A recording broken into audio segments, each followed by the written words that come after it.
सिन्दूरारुणविग्रहा त्रिनयना माणिक्यमौली स्फुरत्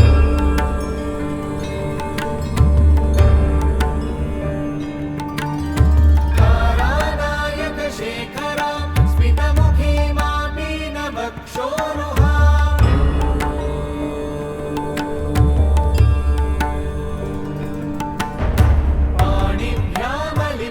पाणिभ्यामलिपूर्णरत्नचषकम् रक्तोत्पलं बिभ्रतीं सौम्यां रत्नघटस्थरक्तचरणां ध्यायेत् परामम्बिकाम्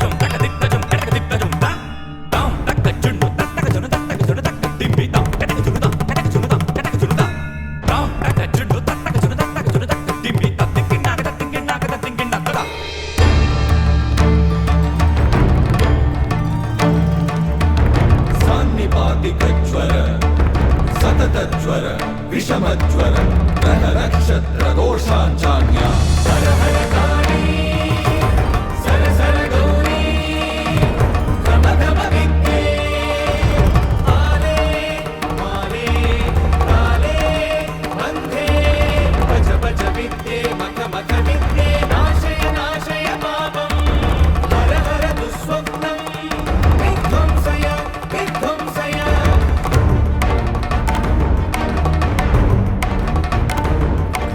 विघ्नविनाशिनि रजनी सन्ध्ये बन्धुभिनादे मानस्तोषे मानसवेगे शङ्खिनी चक्रिणी वज्रिणी गदिनी शूलिनी अपमृत्युविनाशिनी विश्वेश्वरी द्राविडी केशवदैते पशुपति सहिते धीममर्दिनि गमनी कामिनी Shabari विराटी वाचक्री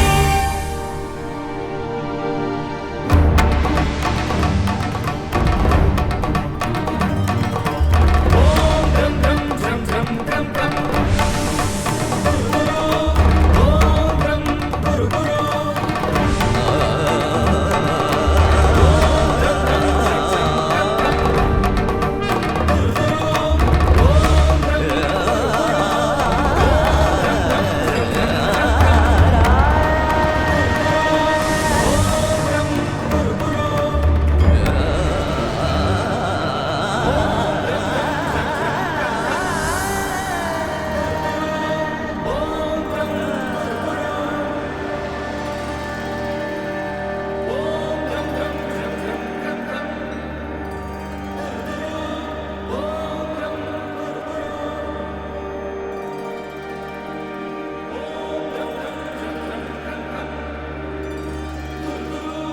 Namaste, dear friends.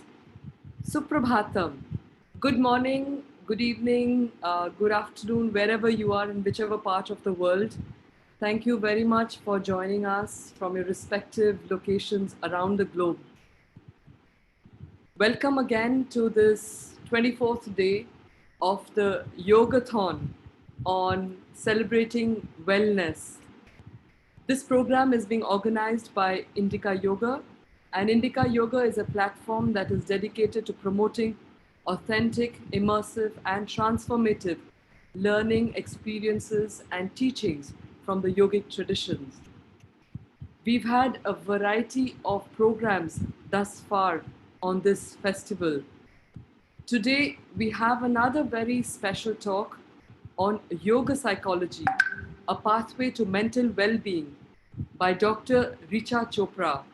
May I request Dr. Richa Chopra to kindly come on screen. Namaste, Richa ji. It's a great pleasure to have you with us this morning at our end in India. I was just mentioning that we have looked at a variety of programs, we've looked at a variety of topics in this festival thus far. But one that we are yet to examine in greater depth is the application of yoga psychology, especially in the academic circles. Dr. Richa Chopra has made enormous contributions in that domain. A little bit about a formal introduction. So Dr. Richa Chopra is a master's in child development. She holds a doctoral degree from the Faculty of Arts in the Department of Psychology, Gauhati University, along with an advanced diploma in child guidance and counseling. As a founding head of the Department of Contemplative and Behavioral Sciences at Sri Sri University, Dr. Chopra has been a pioneer in ideating, establishing, and executing a plethora of departments and global initiatives, some of which have witnessed world history. Dr. Chopra attributes her transformation from a fearful non-entity to the steely spine individual who has been a catalyst of change in the lives of thousands of people across the world through the power of yoga and spirituality. She is a senior Art of Living International faculty, a teacher's training teacher for Sri Sri School of Yoga, and a Quality Control of India Level 2 yoga instructor. She's also a trained singer and has 2 music albums to her credit. I just wanted to share a personal note. I've had the great privilege of working very closely with Dr. Chopra recently on developing the course on contemplative and behavioral sciences at Sri Sri University, for which she has poured her heart and soul and tried to literally create this new department in the academia, which marries the best of East and the best of Western contemplative sciences, and combining that with the contemporary discipline of behavioral sciences that is the norm at the departments of psychology across the world, in fact. So we've also had the good fortune of hosting a few sessions on mind as a stage, programs for the mental wellness in the present context. So do have a look at those as well, to listen to different experts talking on this importance of the mind stage. So for these few words, it's my privilege to invite Dr. Chopra once again to share with us her insights, which will be in the form of a talk as well as practical exercises. Thank you very much, Richa ji, for being with us this morning. And we're looking forward to hearing from you on yoga psychology, a pathway to mental well-being. Thank you, Dr. Anu, for these very humbling words.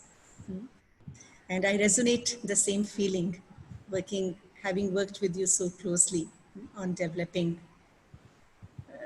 the contemplative psychology.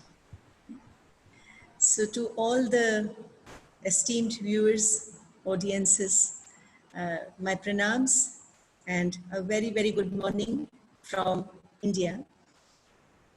We have about 15 minutes for this session. And I was talking to Dr. Anu and Vinayji that I would not like to go very deeply into the serious academic, theoretical components of either yoga or psychology. But I would definitely present something so that it sets the context for what we are going to learn, and more than learning, experience something as human beings. So before going forward, let me take you through a couple of slides. The slides are not boring, they are interesting. And when we look at the slides, maybe everything that is presented in the slide or the corroborating explanation that I would be giving along with the slide, it would be nice to take that knowledge and relate it to our own self, our own psyche, right? That is very important. Rather than seeing it as some knowledge which is outside me, today let us see everything in context of the individual need when we go through this session. And I do not know if we have the privilege of taking your questions on the chat.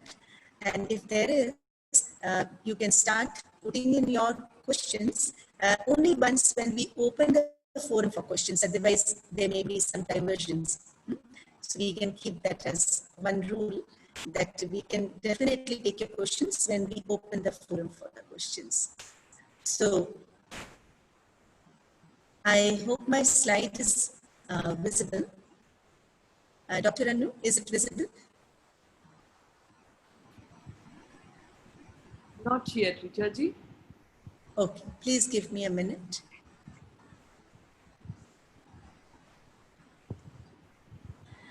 When I go to my slide page, I am not able to see the other part of the screen. There, it's coming up. It Yes. is coming. So I would just like to mention, as you're putting up the slides, that if you have your questions, this is a point for the audience, that all your Q&A that you will, all the questions that you will have could kindly be put in the Q&A box. Because if you put it in the chat, sometimes they can get missed. So make sure that you're putting it in the Q&A box. Thank you. Yes. So I understand that my slide is now visible, right? And your voice is also better. There was a slight crackling in your voice. Okay. I'm in the Art of Living ashram in Bangalore. Much better now. Yes, yes. So of course, the first slide, the title, Yoga Psychology, a pathway to mental well-being. I'm sure that most of us would understand what is yoga. If we have been, a practitioner of yoga for some time, or we have been watching the previous sessions. I'm sure that many of us would also know what is psychology. If we don't, it doesn't matter, we'll go. And how the combination of yoga and psychology, modern psychology, can be the pathway to our mental well-being. That is the topic. Discovering psychology, even though it may be a very known subject for many of us, but still we will just brush up. And for many of us, if this is a new field, it may be interesting to understand this before we go deeper into the session. Psychology basically is the science of the mind, the understanding of our mind. I keep it very simple in a layman's language, not go into the technicality of the subject. So the study of the mind, the study of the mental processes, which leads to behavior, or I could say the study of the mental processes and the behavior, is what is encompassed in this discipline of psychology. In a very simple language. Now, what are the different mental processes that all of us have? Like I said in the beginning, that this whole session today, let us relate it to the individual me. So all of us have so many mental processes within us, isn't it? We all perceive. Now, what is perception? Perception is the ability to give the information some kind of a meaning. What information? The information that enters inside us through the five senses. For example, if I see this pen, right, through the sense organ of my eye, I'm able to say this is a pen. I perceive this as a pen, right? So on and so forth. So giving meaning to the information that enters inside us in a very simple layman language is the mental phenomenon of perception. And this happens inside all of us. This mental process happens day in and day out in all of us. We perceive things. How we perceive it, it may be different from person to person, but we all perceive things. Then we have the mental process of creativity. I would say this is not a basic mental process. Maybe it is an advanced mental process that we are able to be creative. Creativity can come in any manner. It could be in any way. Speaking creativity, teaching creativity, singing, writing, so on and so forth. Again, it's a mental process. And as human beings, we have this element of creativity inside us.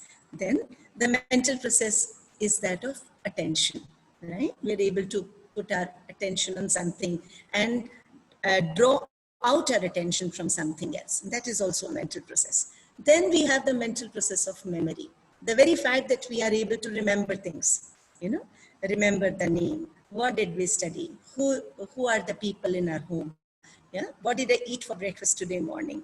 All these things are attributed to the mental process of memory. And then memory can be short-term, long-term, and so on and so forth.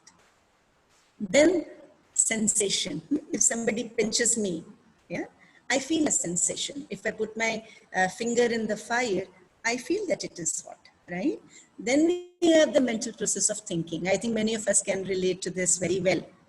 The thoughts keep coming and coming and coming, and to many thoughts we keep putting so much of attention, and we think, and it's a mental process that happens inside all of us. Then we have the mental process of learning. Right now we are sitting in front of the screen, and I'm sure that many of us are trying to put your attention to grasp what is being said, and then register it in your memory. So see, putting attention and then learning and wanting to grasp it and then registering it, all these things that I've been talking about, attention, memory, learning, is all maybe happening simultaneously. And then we also have the mental process of problem solving, right? If I say 2 + 2, 4, right? So there is some cognitive ability, mental ability, yeah, that enables us to address things which are abstract or address things which are concrete. So as a human being, beyond this body, flesh entity, we have a series of mental processes that are going on inside us. And in this slide, we have tried to just break it into simple piecemeals as to what are the different mental processes that are constantly happening inside us, whether they happen parallelly or sequentially, or some happen and some happen later. We are not going into that, but just an understanding that as human beings, there are a lot of processes, activities going on within us. And these activities, these mental processes, certainly give rise to the way we behave, the way we act, isn't it? So this whole study of the mental processes and the corresponding behavior, it may be corresponding, it may not be corresponding. However, the study of behavior, overt or covert, behavior that is seen, behavior that is not seen, and all the mind processes is covered in the discipline of this subject called psychology. Because we are going to talk about yoga psychology, so I thought it is important to understand what is psychology and what are mental processes and what is behavior.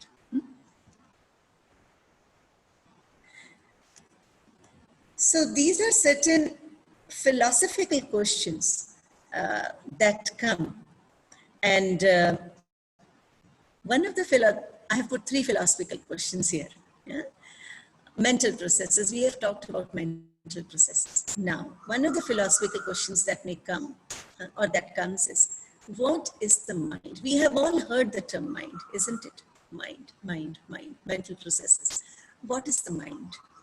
So, not wanting you to answer, but just let us chew on this question as we go through this session as to what is mind? That's the first question. Second question is, what is the relationship, or is there a relationship between the body and the mind? We know what is the body, right? The grossest form of matter is the body, right? So is there a relationship between the body and the mind? If yes, what? The second question.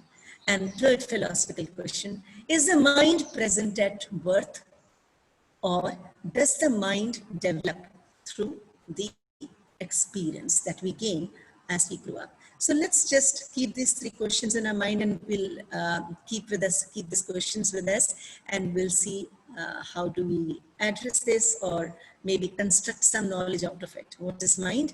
The relationship between body and mind, and is the mind present at birth, or is mind formed through experience? Now, in the modern psychology, the discipline of psychology. We come back, we had a philosophical question in between. Now we are jumping back to modern psychology. We spoke about what is psychology. We spoke about some of the mental processes that happens inside us, and that entire study comes under the discipline of psychology. Now, modern psychology is a very young subject, yes, just about 140 years young. And there have been many attempts, many approaches to understand the human psyche. Interestingly, the word psyche is corresponding to the word soul. But somehow in modern psychology, I think over the period of 140 years, the entity of soul has got left somewhere. And it is more of cognitive processes, mental processes, and behavior. But interestingly, the word psyche means soul. So what is psychology? There have been different approaches to study this human being. And some of them I have put it in the slide, the behavioristic approach, wherein the behavior of the human being is studied, and then certain theories emanate as to why the person is the way he or she is, watching the behavior, observing the behavior. And then there is the cognitive approach, which studies the more scientific studies, the scientific study to do more with the mental processes, some of the mental processes we saw. Then there is a psychodynamic approach. I'm sure many of us would have heard of Sigmund Freud, and which talks about the unconscious, subconscious patterns inside us that gives rise to why we are the way we are. And then there is the humanistic approach, a recent approach, which is beyond the just the cognitive process that, whatever cognition happens inside us, mental processes happen inside us. No, it is, a human being is not restricted to just the mental process, but there is something deeper. There is something more than the mere mental processes.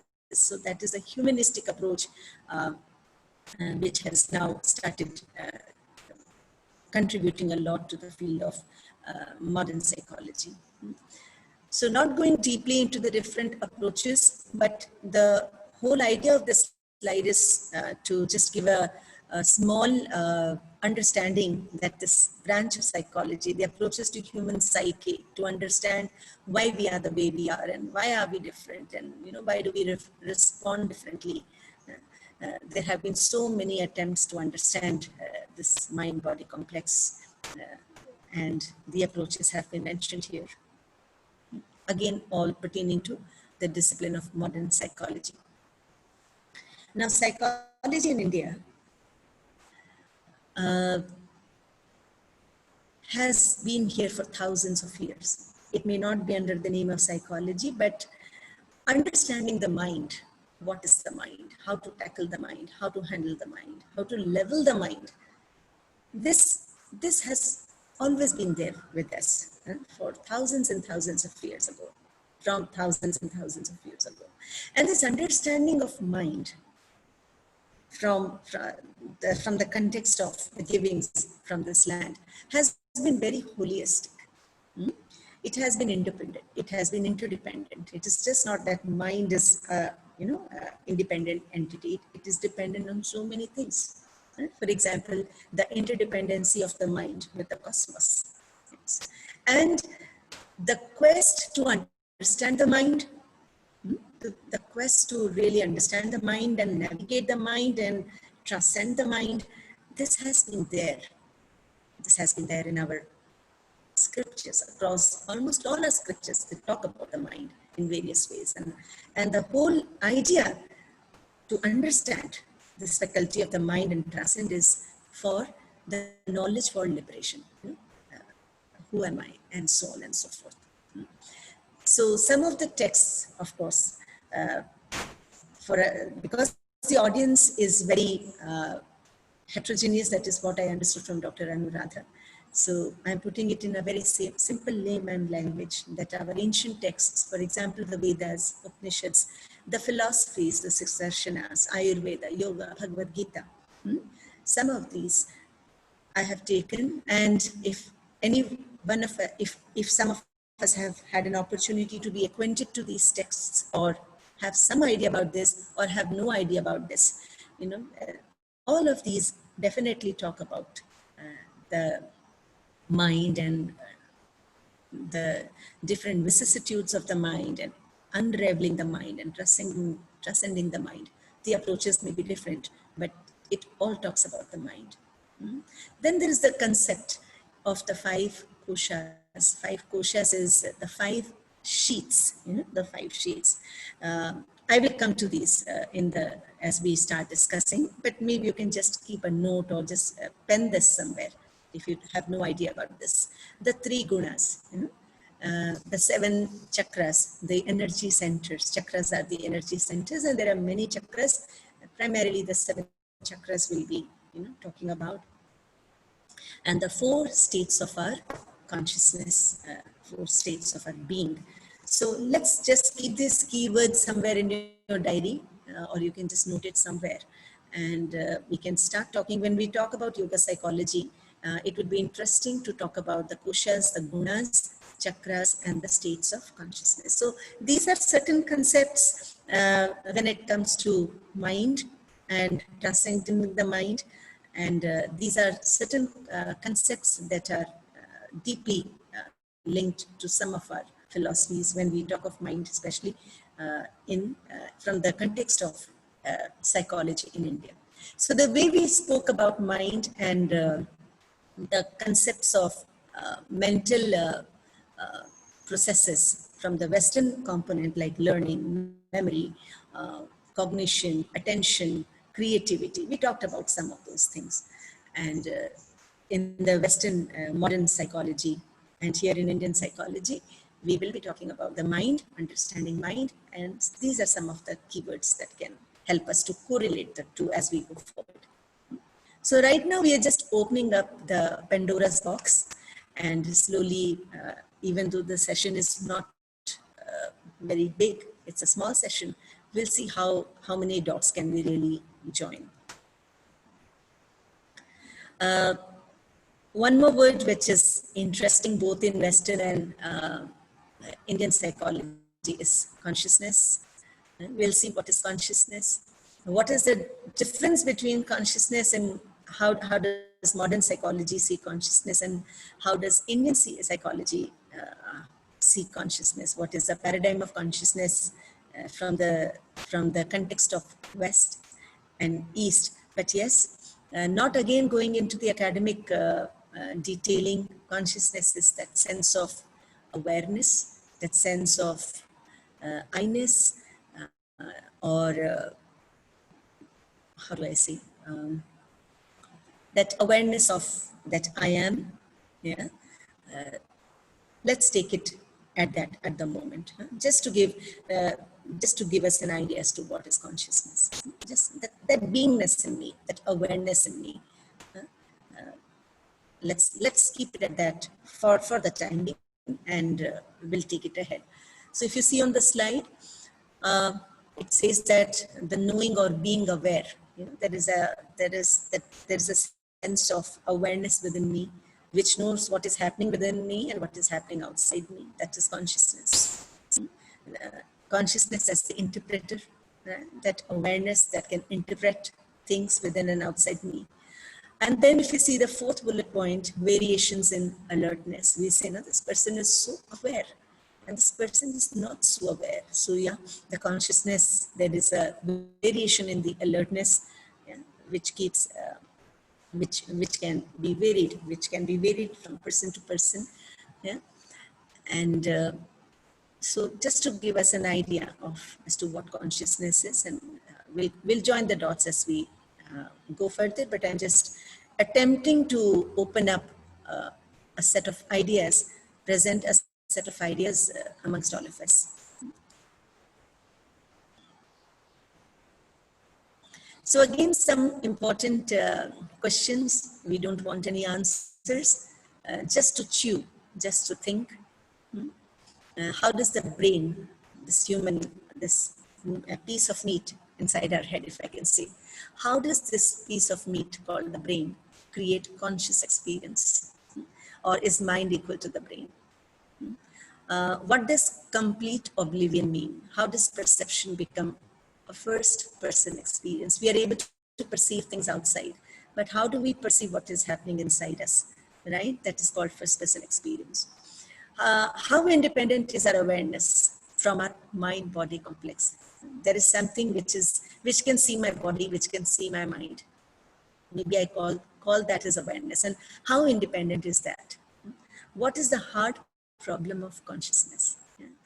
Where do yoga and Vedanta contribute? So on and so forth. So let's keep these questions again, as I repeat that the whole idea of this presentation is to open up a series of ideas.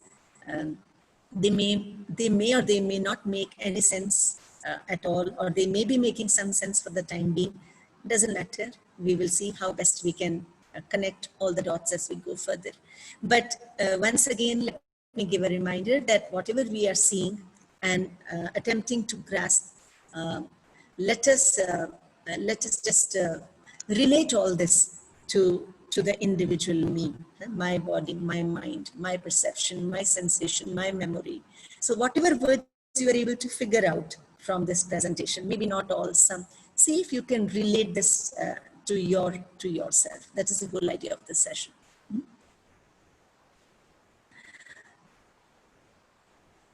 This again may be a new concept or may not be a new concept, but however, from the Indian perspective in Mandukya Upanishad, this aspect of the mind, or they call it as Antahkarana, right? And it is an aspect of the subtle energy of the human body. And this Antahkarana has the cognitive part, memory, intellect, emotion, intelligence, perception, and more. So see if we can see this list. It corroborates so much to some of the terms, or most of the terms we did when we were talking about modern psychology. And when we were seeing the slide on modern psychology, that it studies the mental stuff and behavior, we did come across words like memory. Here we call it as smriti, or intellect, we call it as buddhi, and so on and so forth. We also talked about the koshas in one of the previous slides. I will be talking about koshas going later, but just to open up more and more ideas. So if we go to the bottom of the slide, we see the functional classification of the mind has been given as Chittan, that is the awareness, buddhi, intelligence, manas, and the ahamkar. So we will go into this later, but just to present some of the ideas on the concept of mind from Indian psychology.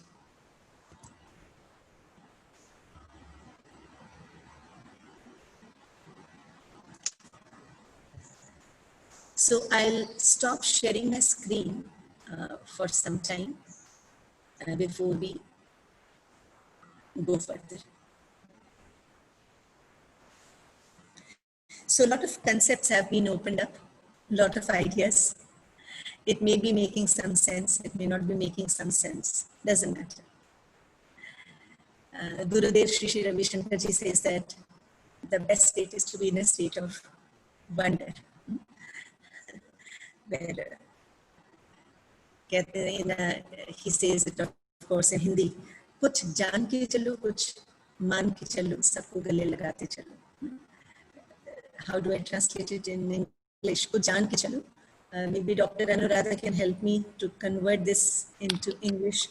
कुछ जान के चलो, कुछ मान के चलो, सबको गले लगाते चलो. So know some things, accept some things, but take everybody, embrace everybody and go along. Yeah. Yeah.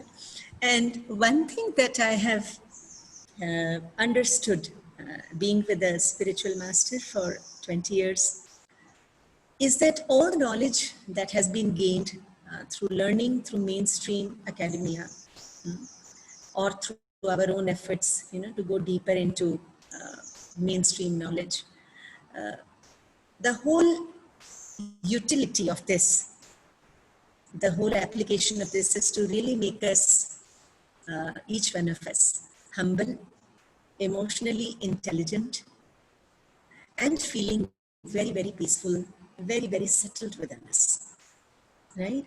And if that doesn't happen, then it is important to introspect and question that all the knowledge that I have, so much, I may have so much of knowledge, yeah, through degrees and through publications and through so many things. But if I am not settled within me, if I am not feeling peaceful, if I am not able to see life from a larger perspective, then is this knowledge really helpful? And I'm sure many of us will definitely say no. The idea of all knowledge is to really polish our existence as human beings. Whether it is the knowledge from mainstream modern psychology of the human psyche, human mind, or whether it is the knowledge from the discipline of yoga. So when in the next couple of minutes, when we start to join all the dots of yoga, modern psychology, a pathway to mental well-being, the whole idea is that this knowledge should really, take me more and more towards emancipation, freedom, and make me more and more free. That's the whole idea. So if questions are there, I'm sure Dr. Anu has given us the hint that the questions can come in the Q&A box. Now let me take you through some practical understanding of whatever we have done so far, and it may be easy for us to understand. So we did talk about the body, the human body, which is the grossest form of matter. Yes. Now, if I ask all of us who are watching us, can you show me your body? Definitely, yes. All of us will be able to say, yeah, this is my ear, this is my arm, yeah, this whole thing is my body. Yes, it needs no proof. If I say, prove me that you are here, what is the proof that you are here right now? Oh, you may say, oh, my eyes are watching. Oh, I'm hearing you. No. There is the proof that we are here is that our body is here right now. Richaji, sorry, one thing. For some reason, there is a little crackling coming in your sound and we're not able to hear all of it. Am I audible now? This is better, yes. Would you just like to speak a little slowly, maybe?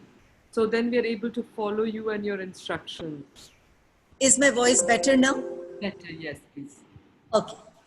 So I will just repeat that whatever slides we have seen, we will now make an attempt to take all that knowledge and see it related to our existence. So one of the things that I mentioned in one of my slides was about the human body, right?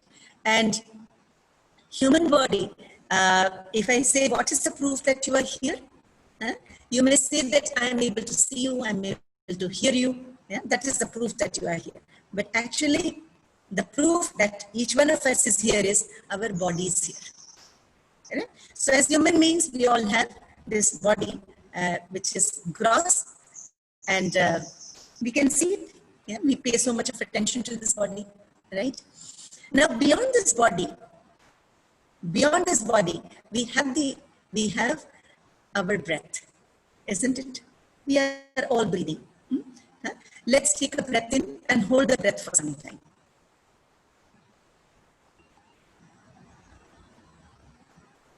And breathe out. Yeah. So let's do it again. I'm not able to see the audience, but let's participate. Let's take a breath in. Hold the breath.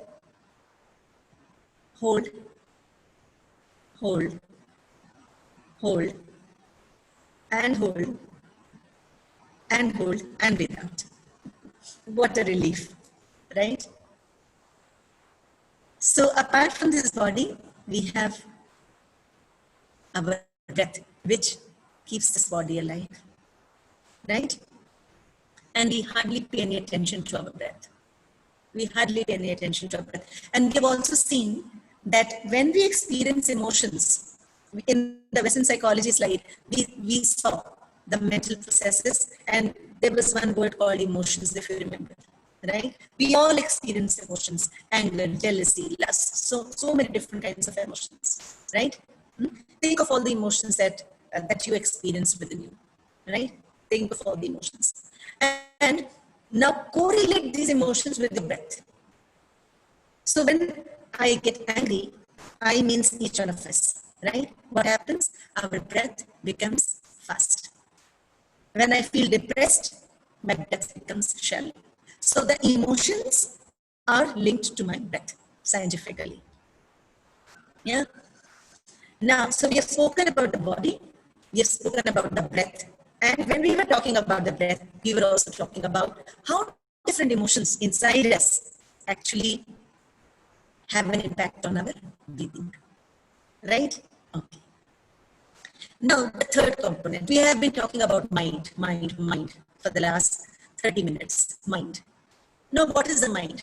If I say, show me your body, can be shown. Show me your breath. Okay, something is here. Something is happening here. I can feel the warmth.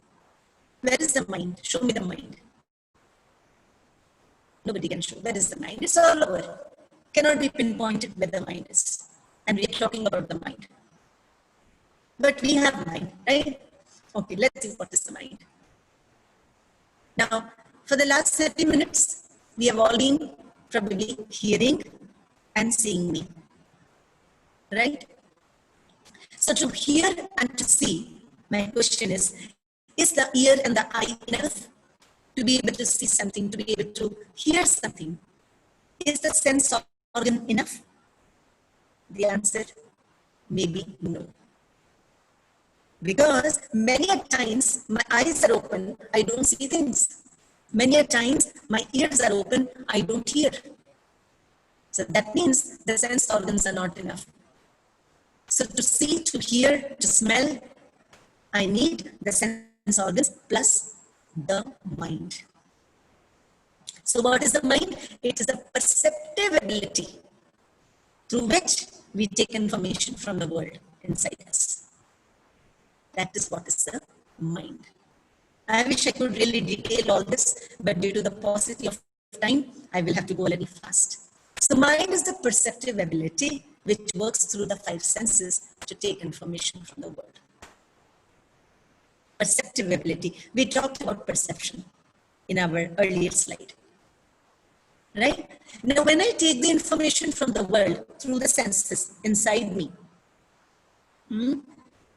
then I say this is good, this is bad, this is nice, this is not good. Exemplifying again, you're seeing me, hearing me. Some of you may say, oh, she's very good. Some of you may say, oh, not good. So the information has gone through the eye and the ear and the mind. And then there is something which says good, not good, right, wrong. That is not the mind, that is the buddhi, the intellect. And then we have something called as memory. We remember things. Maybe I'm saying something and you say, oh, I heard this somewhere else.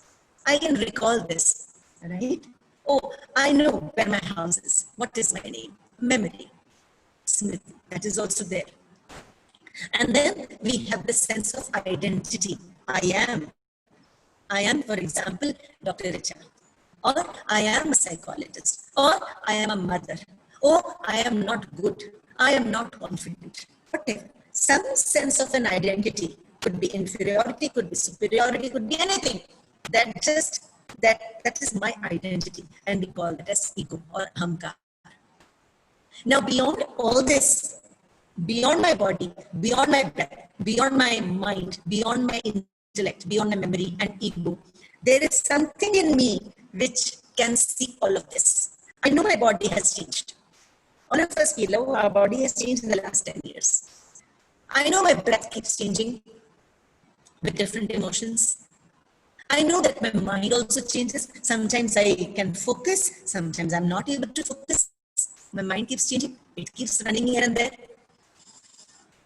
We know that our intellect also changes. Sometimes the intellect is very sharp, very progressive, and sometimes our own intellect can be very conniving, and we know that we are able to see our intellect very objectively. We are able to see our memory very objectively. Oh, earlier I would remember such good things, but right now I don't register good things, and vice versa.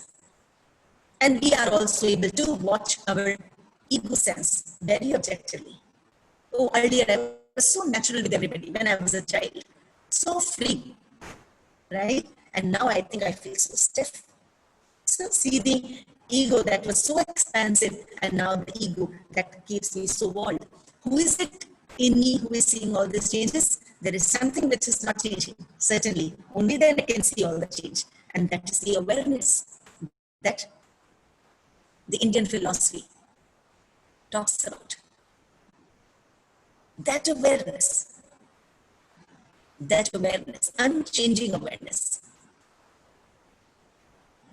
So I just spoke about the 7 levels of our existence: body, breath, mind, intellect, memory, ego, and myself.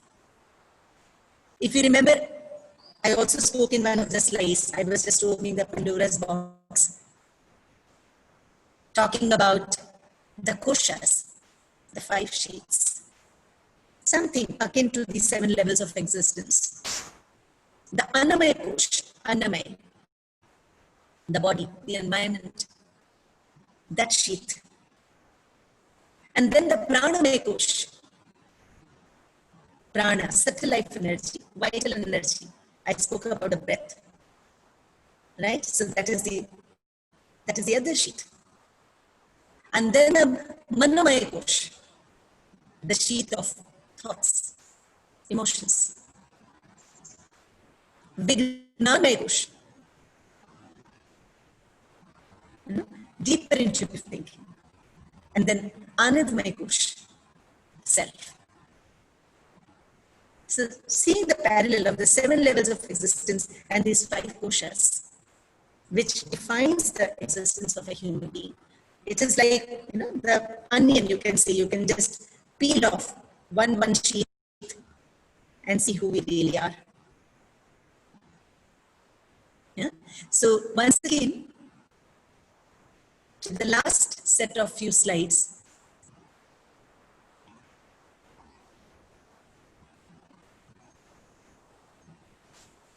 So we have seen known something about the mind from the Indian and the Western concepts. And we understand that there are a lot of mental processes inside us.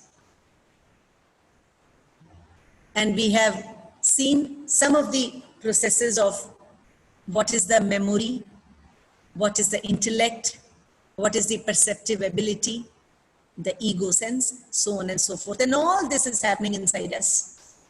We have spoken about the 7 levels of existence and corroborating to it the 5 koshas to understand that that deep human mind-body complex, and understanding how to unravel the mysterious selves that we are. Now going to the next slide from Patanjali Yoga Sutra. It says, Ataha Yoga Anushasanam. Now we will begin the practice of yoga, or now I will enunciate to you the discipline of yoga. Ataha Yoga Anushasanam.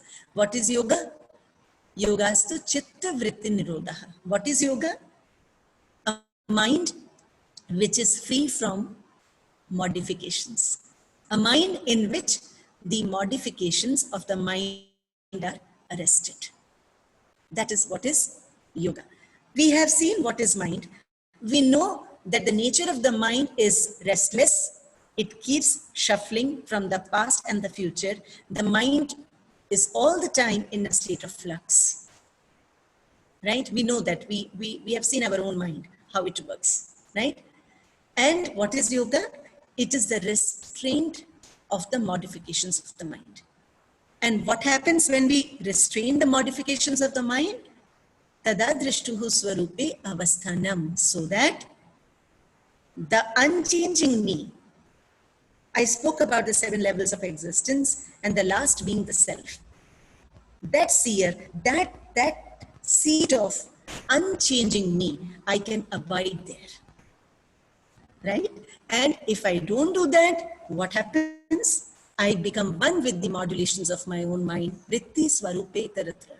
Vritti is the modulation of the mind. So if through the discipline of yoga, the whole idea of the discipline of yoga is to rest in the nature of the seer. That is why it is through yoga we can reach the goal of yoga, that is being in the seat of myself. But if I'm not able to do that, or if I do not do that, what happens? I start associating myself with the modulations of my own mind.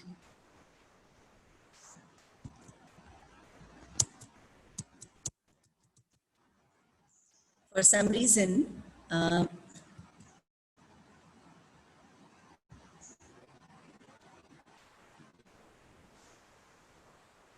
please give me a minute.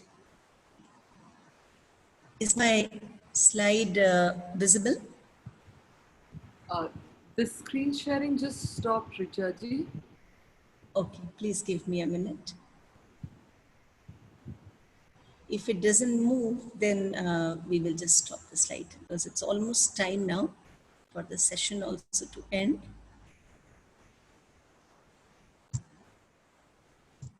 No, first, yeah.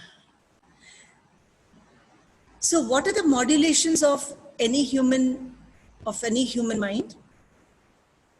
Wanting a proof, that is prabhana. Imagination, that is vikalpa. Wrong knowledge, viparyaya, nidra, and smriti. So these are the basic modulations of the human mind given by Maharshi Patanjali. And arresting these modulations of the mind is yoga.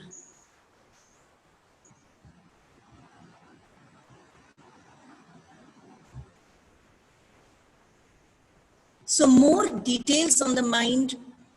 How does the mind work? What are the tendencies of the mind? What are the obstacles?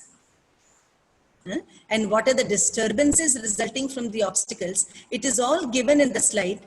We do not have the time to go into the depth, but the idea of the slide is just giving us an appreciation that how this internal faculty of mind has so beautifully been understood and unraveled thousands of years back. Yeah. So the whole idea of yoga psychology of this session was to understand that as human beings, we are just not restricted to the mind-body complex. There is something which is beyond this mind-body complex. We understood what is body, what is mind, and what all happens inside, what are the different mental processes that we all, that constantly goes within us, and how objectively can we look into our own mental processes through the first person inquiry. That possibility is there because of the givings of yoga. It is not about watching somebody as a third person, but we have the ability to watch what is happening within us. And through the practice of yoga, we can certainly transcend those tendencies and abide in the seat of our seer. And once we do that, naturally, the mind is settled, the mind is peaceful. We can see the vicissitudes of the mind going up and down, but we can dissociate ourselves from the mind very, very objectively. And then what happens? The pathway to well-being is laid in front of us. So understanding the mind and through the yogic techniques, learning how to work on the mind so that I can be rested on the seat of myself to feel peaceful within me. That whole pathway is the arena of yoga psychology. It is a vast subject. It's a very vast subject. but the whole attempt was to unravel and appreciate as to how yoga can really help us understand our mind and how it really lays this entire dimension for us to really work on our mind objectively and not be carried away by our mind and be empowered and live life with freedom. So if there are questions, I would like to address at least one or two questions. It's already 7:56. And yeah, maybe whatever dots are not connected, we will have to have some other sessions some other time. But yes, a few questions if there are. Thank you very much, Richa ji, Dr. Chopra, for taking us through this beautiful explanation of how the mind works and how it is related to our breath, etc. There are a few questions, and I will start with one by Sunil Kumar ji, who's saying that what is the true source of creativity? Is it the mind or the antakarana, the buddhi or the soul? I would say creativity dawns from that seat of a mind which is rested or a seat of no mind. It dawns from that space when one has actually transcended the mind or can use one's mind very objectively to reach to something. But if one is caught up in one's mind, in those vrittis, or identifies oneself with the mind, then to my limited knowledge, creativity cannot happen. Thank you. There's another question here by Siddhika Ekharji, and it's a very interesting angle to this entire relationship between mind, our behavior, etc. Where she's saying that looking at the challenge of addiction, which is prevalent in our societies, which kosher, according to you, has gone wrong, so to speak, and not enough creativity in our daily lives? Is it because there is too much of thinking? Your thoughts on that, please. I have heard Gurudev saying that when the prana goes down, then it starts leading to a disturbed mind. So when the prana is down, the mind, it's very easy for the mind to become vulnerable to every kind of negative emotion, whether it is depression, whether it is suspicion, whether it is doubt, and so on and so forth. And in that state of mind, it is easy to hold on to things which look as if they are going to raise you, for example, an addiction, or to run away from the situation. But actually it is like a daldal. It brings you down more and more. So to really raise the bar of the mind, the way is to work through the breath, which is linked to our prana. So through yogic practices of pranayama, breathing, meditation, the subtle life force is raised. And then the mind has all the chances to be stable, of course, the right food. And when the mind is stable, one can really be free and can be really empowered. And even though there may be 1,000 distractions, one will not be drawn into it. So one has to culture one's mind, and the tools are all given in yoga, yogic practices. And it can begin with pranayama, asana, dharana, and all the yama, niyama principles, everything. Richa ji, thank you for that. And I have a personal request, probably that will enhance what you have also said here, is the fact that since you're a senior international faculty at of the Art of Living, could you please give us a certain practical tip that can help us to strengthen our mind? So I'm basically requesting you if you can take us through a small practice that would give us some kind of a take home. Okay. To help us find an anchor inside ourselves. Yes. It is 8:01. Is it okay if we can take another 4-5 minutes? Sure, sure. Yes. So we have understood that the mind is always in a state of flux, and the mind leads to chaotic emotions, and chaotic emotion leads to restless mind, and so on and so forth. So we have studied all that. Now, how to handle the mind? And one way is through breathing. Of course, we need to learn all these techniques under a proper yogacharya. Yet, something which is very simple that all of us can do, I just changed my posture. So I have joined the toes of my feet, and between the heels, I have sat down. This is called Vajra Asan. You can just write it Vajra Asan. And then I make fist with my palms,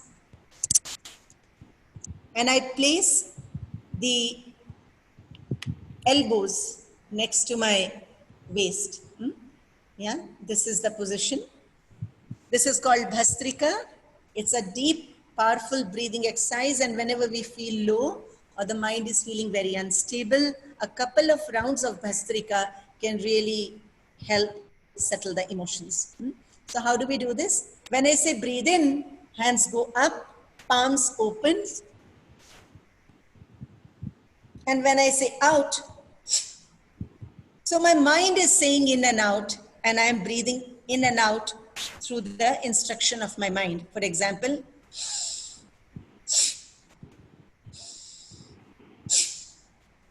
breathe in, hands go up, palms open. Breathe out, hit the sides of the lungs, and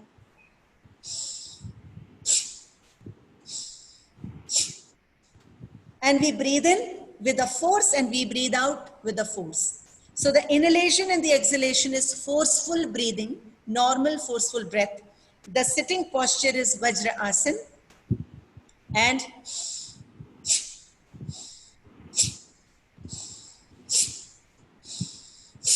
so our entire attention, we talked about attention, is on our breath, and we focus on the breath, and through the breath, the emotions can be subdued. If the emotions can alter the breath can also alter the emotions. So this is a good way. Whenever we are feeling emotionally restless, just go out in a room where nobody is there. Do a couple of rounds of Bhastrika. You can do this. This is 1. This is 2, 3, like this. So 20, relax for some time. Again 20, relax for some time. Again 20, relax for some time. 3 rounds of Bhastrika can be helpful. Second tip could be any guided meditation you can do. There are many guided meditations available. Dr. Anu maybe can share it with everybody. Just sit down in the habit to meditate morning and evening. And third very important tip is change your food habits. If you're eating junk food, Rajasic food, Sattvic food, stale food, a food which is spicy, oily, and even non-vegetarian. I'm sure many of us may be non-vegetarian, but the guna, the characteristic of the food is tamasic. Tamasic is dull foods. They may have proteins and carbs and all those things, but the guna, the characteristic of the food is dull.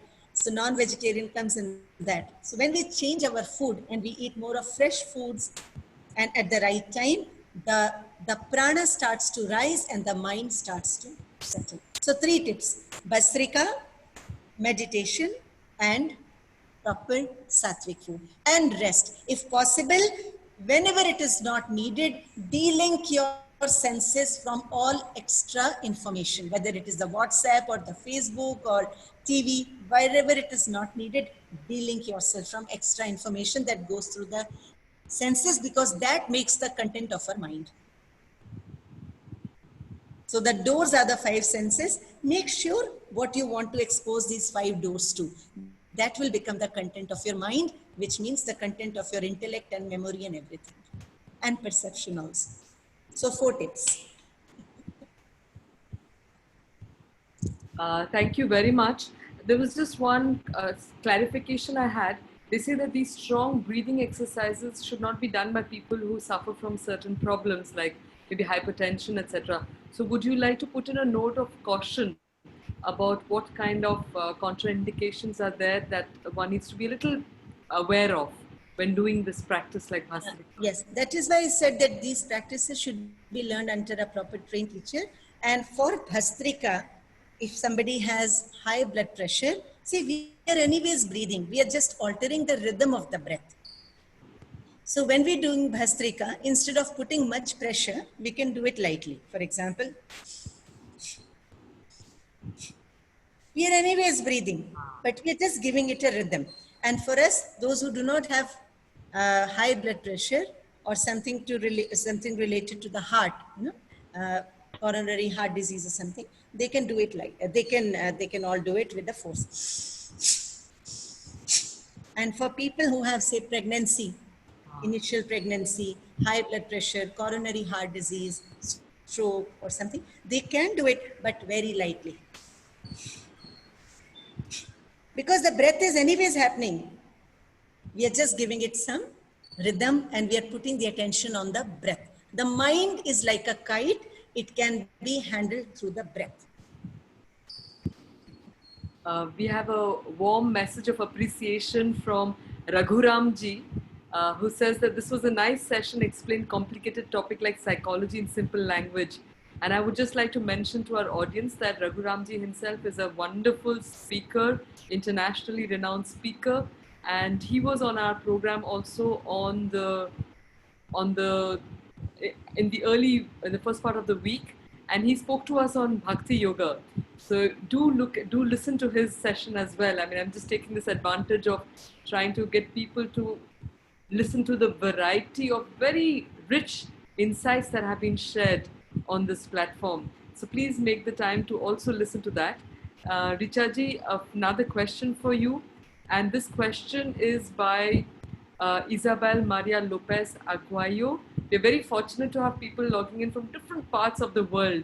So she's saying that in the Western context, it is very difficult to understand the difference between Chitta, Buddhi, Ahankara, and the koshas. Could you just clarify it again a little briefly? And she says, I understand that Chitta is the mind, Buddhi is the intellect, Ahankara is ego, but the seer is beyond all of that. So in Western psychology, where there is a certain, let's say, a certain ceiling, glass ceiling with the mind, how does the Indian understanding or the yogic understanding of ourselves help us stretch that the paradigm of our nature in greater detail? Hello, Isabella, if I get your name right. Okay, so Isabel. So let's forget Indian psychology, Western psychology, and let's forget all the terms. Let's just keep it on one side. The very fact that you have been watching me and hearing me, right? You have watched me and you have heard me is through your eye, through your ear, and through your mind. Isn't it? If you did not put your mind, and even if your eyes were open, perhaps you would have not noted many things in me. Or you would have not heard, properly listened to many things I said, even if your ears were open. So you had to put the component of mind to understand. So mind is the perceptive ability that works through the senses. That is what the mind. So we need the mind to understand things from the world. Yes or no? Through the five senses. Sometimes something, the glass, the spectacles are right here, I'm not able to see it. My mind is not there, my mind is lost. Right? Now, when you have seen me, when you have heard me in the last, say, 1 hour, you have made some judgment about me, isn't it? Some judgment, she's good, she's not good, she's beautiful, she's ugly. Certainly, whatever information goes through the mind and the senses, we compartmentalize it, we give it some judgment. That is the buddhi, that is the intellect. Now you understand what is intellect? It is different from the mind. I'm just trying to make it, they're not compartmentalized, but it's a simple way of understanding things. The discerning ability, that is the intellect. Now you remember your name is Elizabeth and you're from so and so country and you studied psychology. And as a kid you did this and as an adolescent you did this. You remember so many things, isn't it? From the past. Or you remember some part of the lecture that I just gave. That is the memory, that storehouse. That information that is there, right? In Western psychology, memory is limited to this lifetime. In Indian psychology, these impressions can come from past lives also. That is why all of us are different. That is the difference between the two. But memory is that storehouse, that impression. which gives rise to thoughts, right? And then the fourth thing you ask is the ego. That sense of I am Elizabeth. Elizabeth is different from Anuradha, isn't it?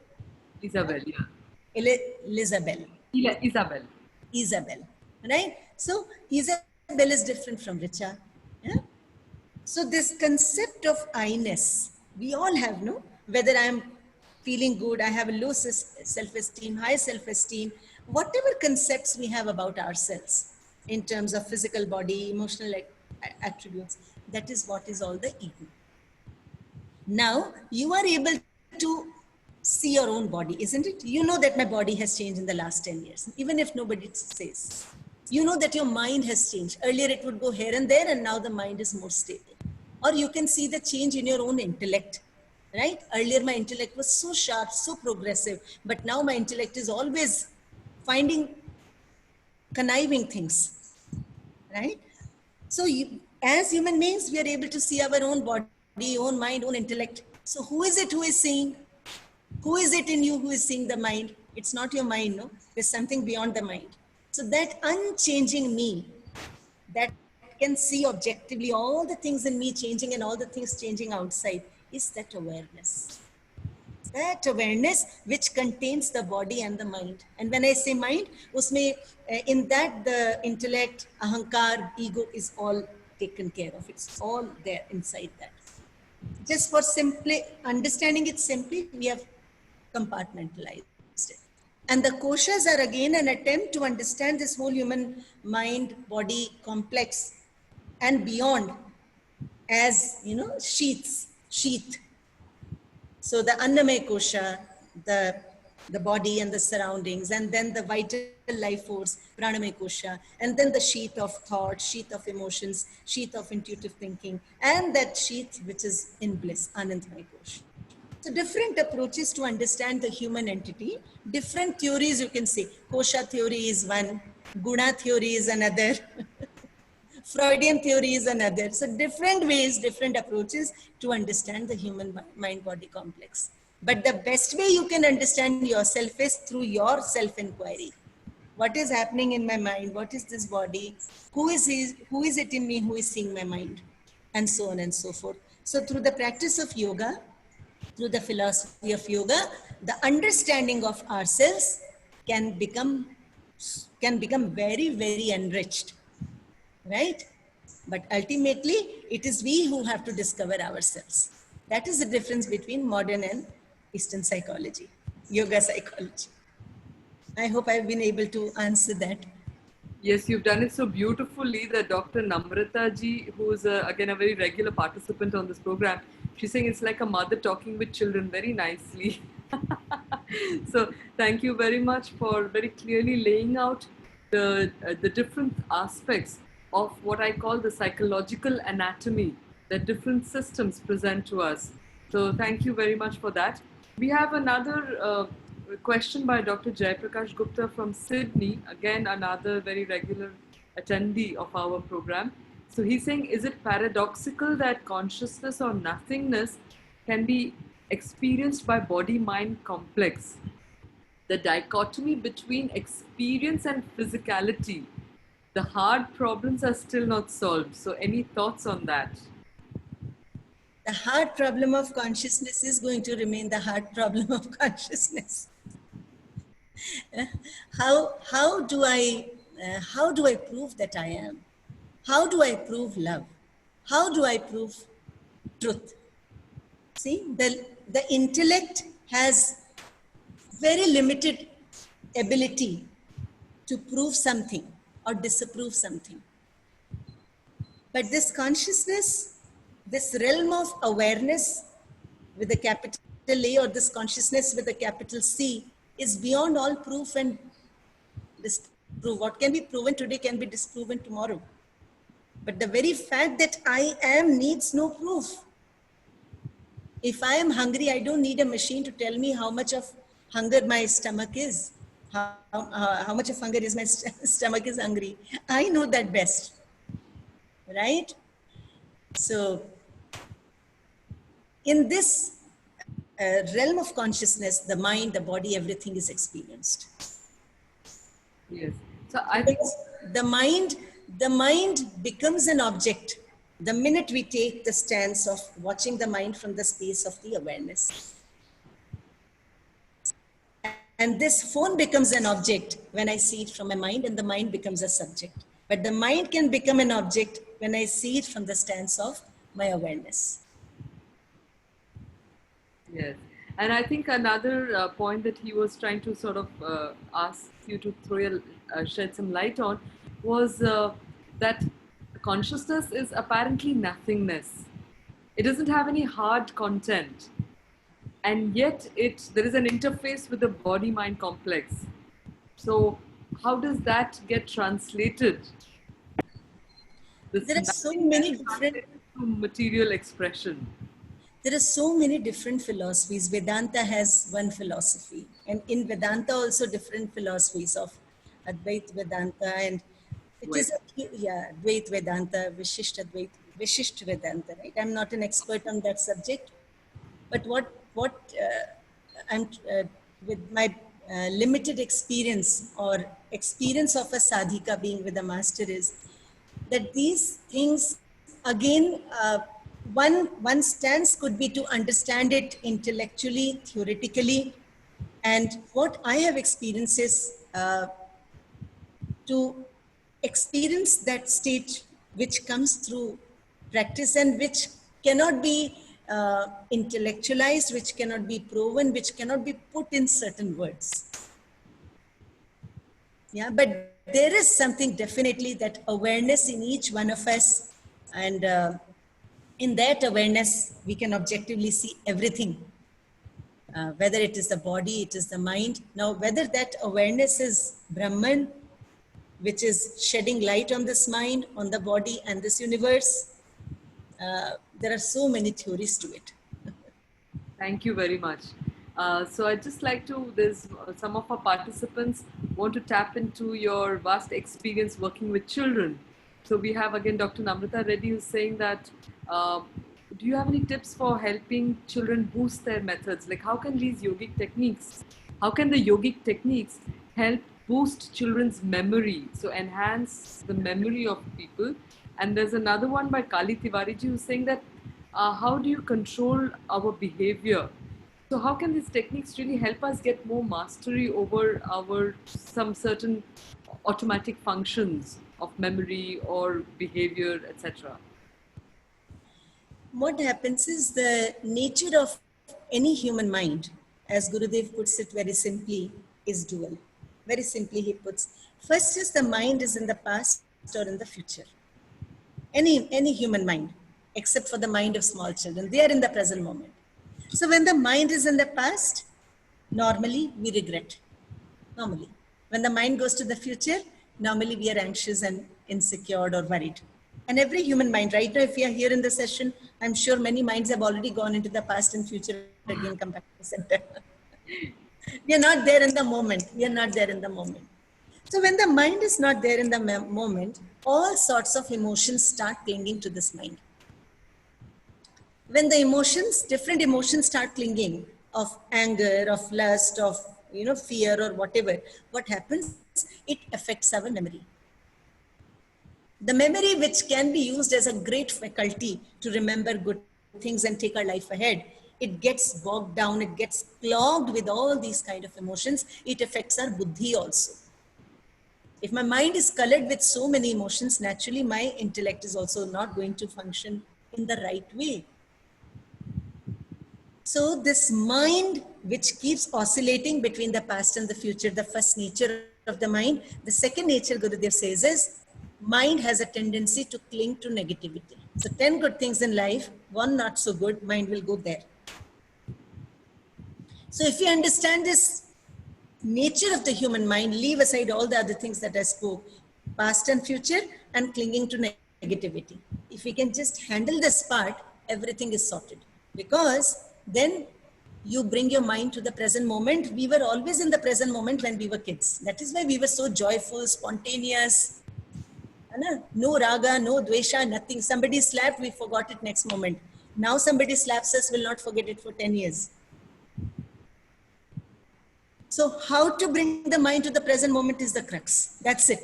Nothing else is needed. And bringing it to the moment through the breathing techniques. Yoga, it's already given, pranayams. Through breath, the mind can be brought to the center, to the present. And when the mind is in the present, naturally, it affects the intellect, it affects our perception, it affects our memory, and it makes us so free. So whether it is children, yeah, our own children, children in our home, we cannot do anything to sharpen their creativity. I don't agree to that. I'm a child psychologist. One thing we can do is, as parents, as guardians, we can learn how to handle our own minds, raise our prana, be in sattva, and children will start to catch that. So be the change that you want to see in your children.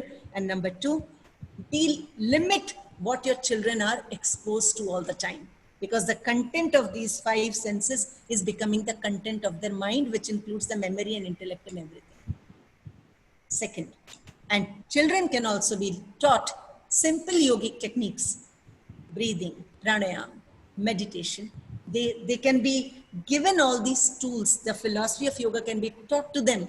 The practice can be taught to them so that from a young age, they know how to culture their own mind. We don't teach children how to culture their mind and we bombard them with information. And then we expect that they should be level-headed.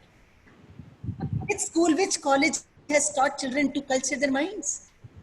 So yoga is all about the education of culturing the mind. That philosophy has to be given to children from homes, from school. And when parents know how to handle their mind, when guardians know how to handle the mind, half the battle is won with children. They will not have problems. I hope I could address that. Yes, I think you did, but I think there's a lot of people who have new questions that have emerged from your answer. And I guess it would be good if you can share some contact details so that in any way, how can people reach out to you? How can they connect with your work so that certain questions that we could not address on this forum can be dealt with personally with you? So I recently quit Facebook. Yes. I have asked somebody else to, keep posting my course details. I teach Art of Living courses all the time and now online also.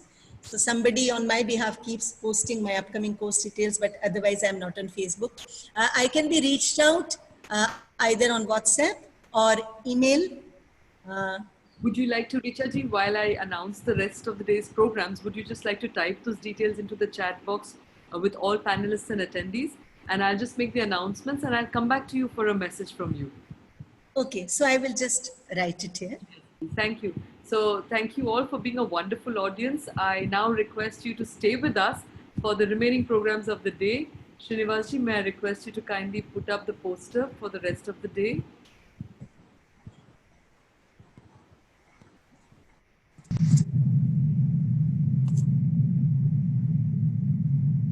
So we have another excellent session coming up in the afternoon by Dr. Ananda Balayogi Bhavanani, a multifaceted sadhaka who's going to talk to us on yoga therapy and yogopathy. He's a doctor by training and he has extensive knowledge and practice of the yoga tradition and in various other art fields. So we look forward to listening to him share his understandings on this very important topic of yoga therapy and what is the difference with yogopathy. I just want to mention that Dr. Ananda Balayogi Bhavanani is the director of the Center for Yoga Therapy Education and Research at the Sri Balaji Vidyapitha University in Pondicherry. The next session that we have is by Dina Miriam. Dinaji is the founder and key convener of the Global Peace Initiative of Women based in the USA. And the GPIW is a collaborator on this program and they've brought us wonderful sessions so far on the different dialogues that we have been witness to. So she's going to be talking to us on another very fascinating topic, the Vedic deities and their relevance today. So we know that the first definition of the term yoga is there in the Katha Upanishad, which forms a part of the larger Vedic literature. So we'll get to understand what are the roles of these Vedic deities in our lives today. So I would like to just come back to Richa ji to kindly share a message with our audience. Yes, so I have given my details on the chat. I hope it is visible to all panelists and attendings, right? Yes. My phone number and email ID. And one message is life is beautiful and we all have to find our own journeys. And the ultimate journey of life, of human existence, is to really feel happy and peaceful within ourselves. Nobody on this planet can do it for us. Situations will arise in each of our lives as per our karmas and whatever reasons, but we have to find always to really be peaceful and happy within. And yoga has all that knowledge to really take our lives to that state. So keep learning yoga, learn the philosophy, learn the practice, and from trained teachers, and really invest in your life to make life truly successful. A person who can smile through all vicissitudes is the one who is actually successful in life. So be happy and know that the way is there. The yoga is all about that pathway to transcend the mind and really enjoy our life amidst every possible situation. Stay blessed and stay happy. I'm thankful to Dr. Anu and Vinay ji and all the organizers for really giving me this chance to be able to convey my thoughts, and really, really deeply touched and honored. Thank you very much, Richa ji. I was just reminded of a small quote when you said that keep a smile through all situations. And it says that the smile is the only curve that sets things straight. So Yes. thank you very much for that. I would just like to mention to our audience that you've been a brilliant audience always, but stay with us. If you have missed any of our previous sessions, they are all available on indicayoga.com, on Indica Yoga YouTube channel, as well as on the Facebook page. So please become our ambassadors of wellness. Please reach out to your circles of influence. Nominate people in your own circles to also become ambassadors of wellness. Allow them the opportunity of dipping into these words of wisdom by yoga experts from across the globe, and enjoy and also practice them in your life. And feel free to share with us what your experience is as you try and implement some of these in your own life circumstances. So with these few messages, Richa ji, thank you very much for being with us this morning and for sharing some very important understandings on yoga psychology. So thank you all. Stay with us. I request Srinivas ji to please put the poster for the remaining day and also to play the soundtrack Om, which I invite all of you to join along with. Thank you. Thank you, Dr. Anuradha. Thank you, everybody, once again. Thank you.